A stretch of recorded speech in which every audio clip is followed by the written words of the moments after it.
Bonjour à tous, comment allez-vous? Chez nous, tout va bien. Voilà, aujourd'hui nous revoilà avec une petite recette et on va évidemment commencer par remercier tous les gens qui nous relayent. Vous êtes de plus en plus nombreux, merci infiniment. Alors ça va être difficile de citer tout le monde parce que sinon ça va bien prendre les 5 premières minutes de la vidéo. Donc en tout cas, merci à tous. On apprécie énormément ces partages et surtout vos retours d'expérience qui arrivent dans les groupes, dans la boîte mail, par SMS, etc. Voilà, ça nous fait extrêmement plaisir. Voilà. Aujourd'hui, comme on sait que vous êtes des petits gourmands, parce que bien sûr, on a remarqué que les vidéos gourmandes avec des gâteaux marchent bien. Et on s'est dit on va leur faire plaisir, puisqu'ils sont gourmands comme nous. On va reproposer un gâteau aujourd'hui. Un gâteau différent de ce qu'on a fait d'habitude, bien sûr. Un gâteau super facile qui s'appelle un taufet. On l'appelle aussi gâteau manqué. Alors gâteau manqué, c'est pas parce qu'il y a un risque de le rater. Non, c'est pas ça. C'est juste que à l'époque, on avait les moules à manquer pour faire ce genre de gâteau, donc qui est un moule rond à charnière. Voilà. Ces moules existent toujours, bien sûr, mais depuis l'avènement des moules en silicone, évidemment qu'il n'y a plus besoin de la charnière. Et puis, en fait, ce gâteau, maintenant, il peut se décliner dans n'importe quelle forme, c'est pas un souci. Bon, voilà, on nous a demandé, parfois, après la publication de certaines recettes, on nous a demandé, est-ce que c'est possible de mettre moins de gras, est-ce que c'est possible de mettre moins de sucre? Alors, cette recette, justement, elle répond à cette demande. C'est un gâteau qui est très peu gras et peu sucré. Et on va encore vous donner une astuce supplémentaire, vous allez voir tout ça. Voilà, donc suivez bien tout ça si vous souhaitez vraiment un gâteau gourmand, mais ni trop gras, ni trop sucré. Alors, les ingrédients d'abord. Il nous faut 75 g de beurre ou 75 g, hein, je le traduis dans les deux versions de la langue française. Voilà, il nous faut 2 œufs, un verre de lait, donc un verre à sirop de 2 décis. Hein, voilà, un verre de sucre, donc même quantité, 2 verres de farine. Il faudra également du sucre vanillé. Bien sûr, de la poudre à lever, alors ce sera un sachet si vous utilisez de la poudre à lever. Et si vous utilisez du bicarbonate, une bonne pincée en fait. Voilà, quelques grammes, enfin voilà, c'est peu de choses. Et aujourd'hui, on a décidé d'ajouter de la cannelle. Voilà, c'est un gâteau que vous pouvez varier beaucoup. On va vous expliquer. Donc, première étape, j'ai fait fondre le beurre dans ma casserole, j'ai mis une pincée de sel, voilà, parce que dans les pâtisseries, on met toujours une pincée de sel. Voilà, et mon beurre n'est pas trop chaud, mais il est fondu. Je précise que si je suis assise, hein, c'est pas parce que je suis feignante, mais c'est simplement parce que mon mari trouvait que le cadrage n'était pas terrible si je restais debout. Alors je lui fais confiance, c'est lui le chef opérateur, moi j'obéis. Bon, voilà, alors maintenant, devant moi, j'ai tout préparé. Comme ça, la vidéo ne sera pas trop longue. Voilà, première astuce, si pour diverses raisons, vous ne souhaitez pas ou ne pouvez pas consommer du beurre, vous pouvez bien sûr remplacer par une huile végétale. À ce moment-là, ça sera pas tout à fait indécis. Ensuite, si vous souhaitez, vous pouvez mettre de la margarine, mais si vous pouvez vraiment pas utiliser un corps gras, la petite astuce, ce sera de remplacer le beurre par de la courgette râpée. Voilà, ça fonctionne très bien, ça donne le même moelleux à votre gâteau, mais sans le gras, bien sûr. Alors, les proportions, pour 100 g de beurre, pour remplacer 100 g de beurre, vous pouvez mettre 150 g de courgettes râpées, avec, alors pas la toute petite râpe, mais la râpe à gros trous, c'est-à-dire qu'on appelle râpe à Bircher ou râpe à Rösti. Voilà, donc voilà les proportions. Donc là, pour les 75 g ou 75 g de beurre que nous avons, vous pouvez aller aux environs de 100-110 g à peu près, ouais, quelque chose comme ça. 110, 120 grammes de courgettes. C'est pas énorme. Alors évidemment, vous n'allez pas la faire fondre, hein. On est bien logique. Voilà, donc si vous choisissez la version avec la courgette, vous ne commencerez pas par la courgette, vous commencerez par le verre de lait. Voilà, alors mon beurre est fondu. Donc j'attrape le verre de lait. Et la raison, c'est que simplement, je veux pas que mes œufs coagulent directement dans le beurre qui est un peu chaud. Alors, du coup, je mets le lait d'abord, comme ça, je pallie à ce risque éventuel.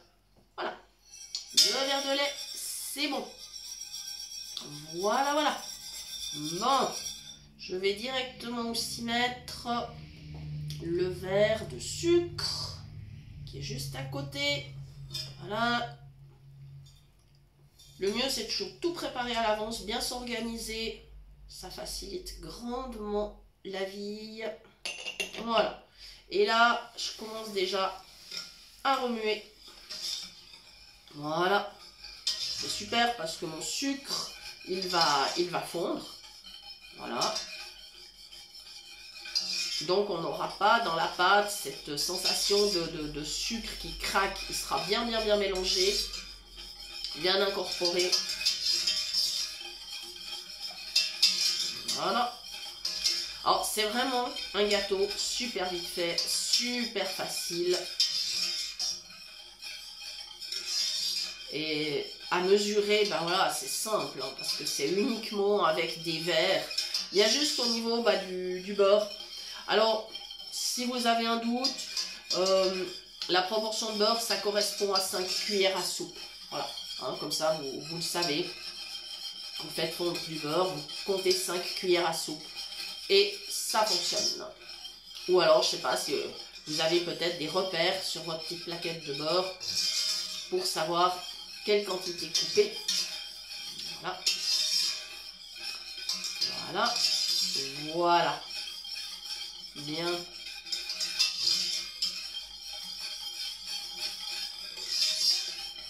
Voilà.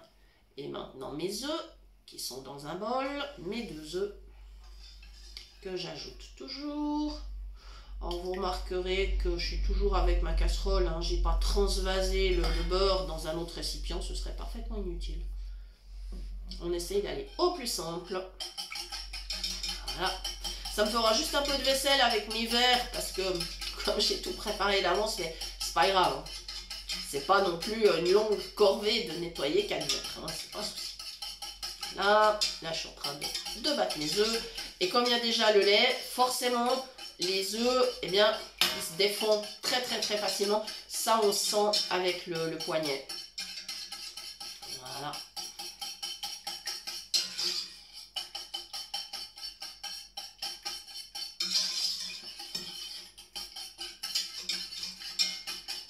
Voilà, avant de continuer, je vais ajouter le sucre vanillé que j'ai positionné là.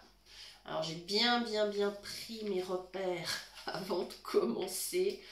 C'est vrai que la préparation a été un petit peu plus longue, mais au moins tout était prêt à l'avance. Et comme ça, je ne vous fais pas perdre votre temps devant la vidéo. Et voilà. Le sucre vanillé, c'est bon. Ok.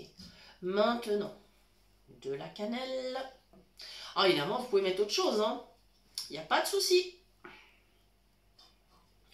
Voilà. Si vous souhaitez mettre un autre ingrédient, on va pas. Voilà, hein, vous pouvez tout à fait. Voilà. Mais aujourd'hui, chez nous, c'est vanille cannelle. Et voilà. Comme ceci. On continue de tourner.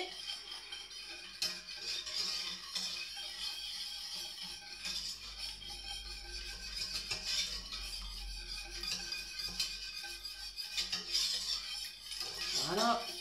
Et c'est un gâteau dans lequel vous pourrez aussi rajouter, si vous souhaitez, des morceaux de fruits. Par exemple, là, ça serait possible de la pomme, de la poire. Voilà, sans souci. Vous pouvez mettre des fruits confits. Vous pouvez mettre des pépites de chocolat, des pépites de caramel. Ce qui vous fait plaisir. Des morceaux de noix ou d'amandes, de noisettes. Voilà. pourquoi pas de la cacahuète. Alors non salée évidemment, hein. Faut être audacieux. La cacahuète dans la pâtisserie, c'est super bon. Hein. C'est super bon.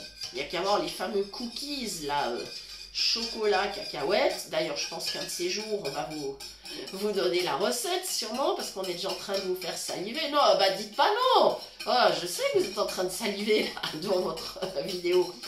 Voilà. Ça y est. Ça y est, ça y est, ça y est. Et maintenant, les 2 verres de farine. Alors, essayez de faire les choses de façon pas trop périlleuse, parce que je voudrais pas faire de la casse ou renverser. Évidemment, c'est pas mon intention. Alors, attention, je suis prudente. J'aime mieux être un petit peu trop prudente. Voilà. Donc, un verre. Allez, allez. Alors, bien sûr, moi, j'ai pris de la farine sans gluten, hein, ça c'est clair, mais vous pouvez bien sûr le faire avec une farine tout à fait traditionnelle. Il n'y a aucun souci. Voilà. Le 2e verre de farine. Et ça, c'est voilà, c'est un gâteau tellement facile. Bon, j'ai appris à le faire, j'étais petite, hein, je devais avoir 9 ou 10 ans. Et en fait, bah, je l'ai fait, je crois que je l'ai fait des centaines de fois, quoi, avec des variantes parfois improbables. Mais voilà, je l'ai fait très souvent ce gâteau. Parce qu'il est rapide, super simple, les proportions, c'est facile à mémoriser. Voilà, et maintenant, mon bicarbonate avant de commencer à brasser la farine avec le reste. Allez hop, ça y est, encore un tout petit peu. Alors ça encore une fois aussi, quand on a l'habitude, on met dans la main, on sait quelle quantité il faut, quoi. Une fois que vous avez par exemple versé dans votre main quelquefois un sachet de levure chimique par exemple, enfin de poudre à lever pardon, eh bien vous savez à quelle quantité ça correspond, donc après avec votre bicarbonate vous n'êtes pas embêté. Voilà, cette fois on va arriver gentiment sur la fin de la recette. On verra si la consistance de la pâte est bonne. C'est une pâte, alors elle reste assez liquide. Hein. Ne vous étonnez pas, ne vous dites pas que vous avez raté quelque chose. Ce ne sera pas le cas. La pâte reste suffisamment liquide.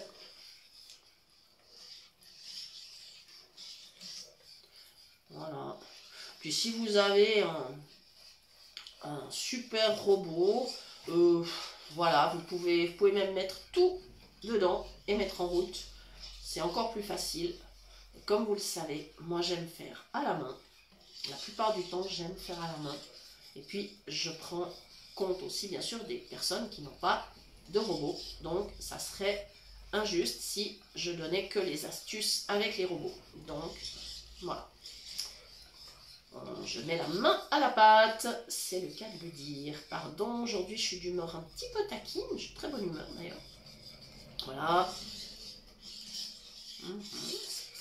Voilà, ça commence à me convenir pas mal. Voilà. Super.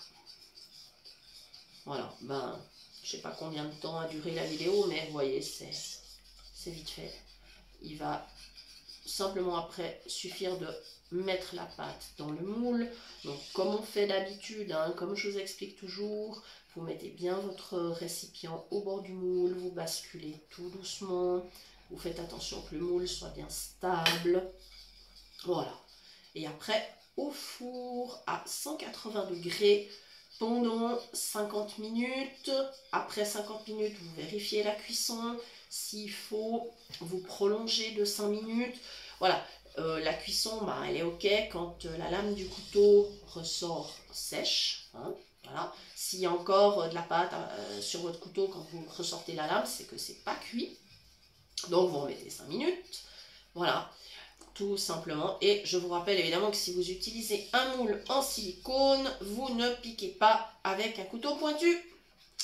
Sinon, vous allez abréger la vie de votre moule, ce qui n'est pas souhaitable. Surtout qu'en fait, les moules en silicone ont une durée de vie assez longue. Moi, je trouve qu'ils sont bien résistants quand même. Voilà, ben voilà les amis. on va arriver au moment de transvaser la pâte dans le moule à cake. Voilà. Eh bien écoutez, on va vous remercier d'avoir suivi la recette. Nous vous rappelons bien sûr que vous pouvez toujours nous écrire à l'adresse suivante, cuisinepratique@mail.ch, pour toute demande de recette ou pour recevoir les liens des prochaines vidéos. Voilà. Et nous vous remercions de nous avoir suivis. Je vais finir avec une dernière petite astuce. Quand vous utilisez de la farine sans gluten, elle va mettre un peu plus de temps à gonfler et à s'imprégner du liquide. Donc simplement, n'en déduisez pas tout de suite que votre pâte n'est pas assez épaisse. Simplement remuez un tout petit peu plus longtemps. Voilà, simplement. Et là, à force d'avoir insisté, j'ai la bonne consistance. Je pensais que je devrais en rajouter, c'est pas le cas du tout. Voilà, donc pour la dernière petite astuce. Bonne journée à tous les amis, à très bientôt pour de nouvelles idées cuisine. Bye bye.